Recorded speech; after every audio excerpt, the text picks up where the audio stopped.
Hello friends, AIPMT NEET 2008 Newton's laws of motion and friction के इस question में हमें दिया गया है 3 फोर्सेस जो बॉडी पे लग रहे हैं, फिगर में दिए हुए हैं। और हमें कहा है कि हमें रिजल्टेंट फोर्स चाहिए only along the Y direction. तो magnitude of minimum additional force हमसे पूछा है। तो पहले हम ये चेक करते हैं कि यहाँ जो फोर्सेस दिए हुए हैं, क्या इनका रिजल्टेंट हमें अलोंग वाई डायरेक्शन नहीं मिल रहा है।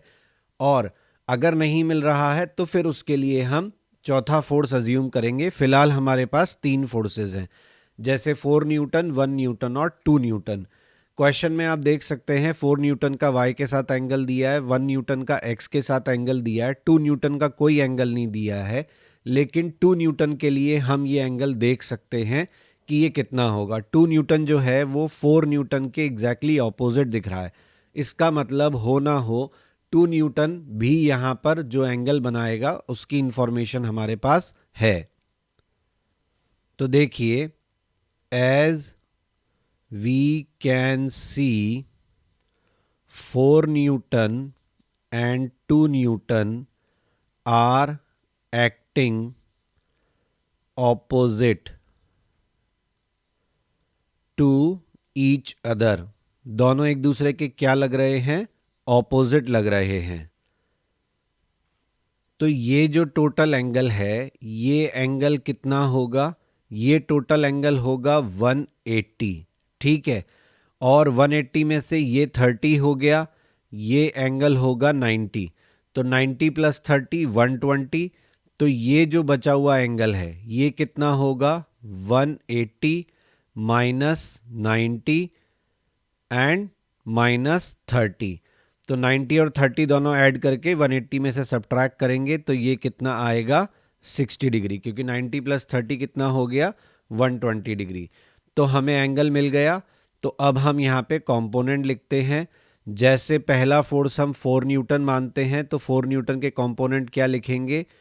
-4 साइन 30 आई कैप, क्योंकि उसका component along X axis negative में बनेगा, एंड 4 कॉस 30 जे कैप।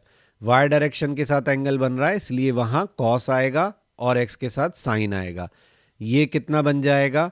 तो ये आएगा -4 साइन 30 का value half I cap plus 4 √3/2 J cap. ठीक है, ये कितना आएगा? तो ये आएगा -2 आई कैप प्लस ये कितना हो जाएगा हमारा? 2√3 जे कैप। ये वैल्यू आई है किसकी? F1 की। अब दिखते हैं F2। तो F2 कितना होगा? 1 न्यूटन का angle with x axis 60 degree. तो 1 कॉस 60 आई कैप प्लस 1 साइन 60 जे कैप। कॉस 60 का वैल्यू हाफ होता है, तो half I cap plus √3/2 J cap. ये किसका वैल्यू आ गया? F2 का। तो ये बन गया हमारा equation number 2। Now let's talk about F3। Third force कौन सा है हमारा? 2 न्यूटन। तो उसके लिए लिखेंगे 2 कॉस 60 आई कैप -2 साइन 60 जे कैप। तो F3 हमारा कितना आएगा?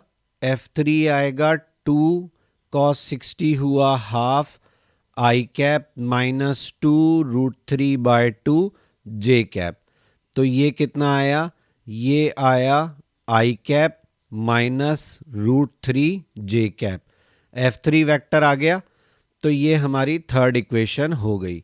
अब हमें क्या चेक करना है? हमें चेक करना है कि हमारे एक्स कंपोनेंट। तो देखिए, on adding x components of F1 vector, F2 vector and F3 vector, ये कहाँ से ऐड कर रहे हैं हम? From equation 1, 2 and 3। तीनों से ऐड करते हैं तो हमें क्या मिलता है? पहले वाले का हमें मिला एक्स कंपोनेंट -2, दूसरे वाले का मिला +½ और तीसरे वाले का हमें मिला +1। ये सब मिला के हमें क्या दे रहे हैं?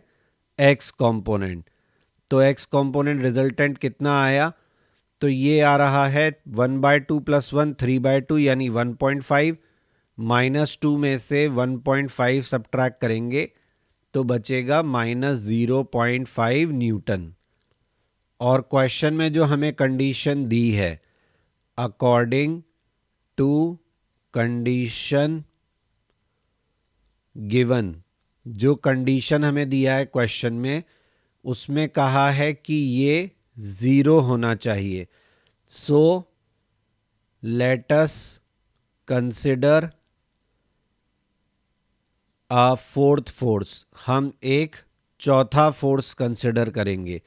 और इस चौथे फोर्स के लिए कंडीशन क्या होगी, इसका एक्स कंपोनेंट होना चाहिए 0.5 आई कैप और वाई कंपोनेंट हम 0 भी ले लें तो चलेगा। क्यों? क्योंकि इसको लेते ही अब हम जैसे ही अपना रिजल्टेंट कंपोनेंट चेक करेंगे अलोंग एक्स तो वो क्या हो जाएगा।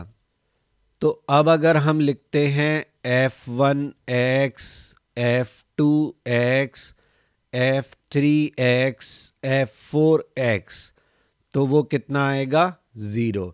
तो हमारी जो कंडीशन थी वो सेटिस्फाई हो जाएगी, यानी हमारा जो चौथा कंपोनेंट है उसका वैल्यू कितना होना चाहिए 0.5 न्यूटन अलोंग एक्स एक्सिस। तो हमारी कंडीशन सेटिस्फाई होगी। I hope you will understood now. लेकिन पूरा सोल्यूशन देखकर अगर आपको समझ में आया तो फिर क्या आया, होना ये चाहिए कि आपको क्वेश्चन में खुद से करने की जो स्किल है वो डेवलप होनी चाहिए, वो आपको आना चाहिए। तो इसके लिए ज़रूरी है कि आप मेरे हिंट सेक्शन के वीडियोस देखें। अगर आपको कंसेप्ट्स में प्रॉब्लम है तो मेरे कंसेप्ट रिलेटेड वीडियोस जो मैं पोस्ट करता हूँ वो देखें और हिंट से क्वेश्चन को सॉल्व करने की कोशिश करें ताकि अगली बार आपको सोल्यूशन ना देखना पड़े और आपको ये समझ में आए कि क्वेश्चन को खुद से कैसे बनाना है। तो आप अगर टेक्स्ट सोल्यूशन देखना चाहते हैं क्वेश्चंस के तो वो भी अवेलेबल हैं मेरे ब्लॉग पे क्वेश्चन नहीं बनता blogspot.com। अगर आप मुझे कांटेक्ट करना चाहते हैं, कोई हेल्प चाहिए तो आप क्वेश्चन नहीं बनता @gmail.com पे कर सकते हैं। फेसबुक पेज पे भी कांटेक्ट कर सकते हैं, इंस्टाग्राम पे भी कांटेक्ट कर सकते हैं। जो मेरा वीडियो फेसबुक और इंस्टाग्राम पे देख रहे हैं वो मेरे चैनल का लिंक बायो में जाके देख सकते हैं, दैट इज़ क्वेश्चन नहीं बनता।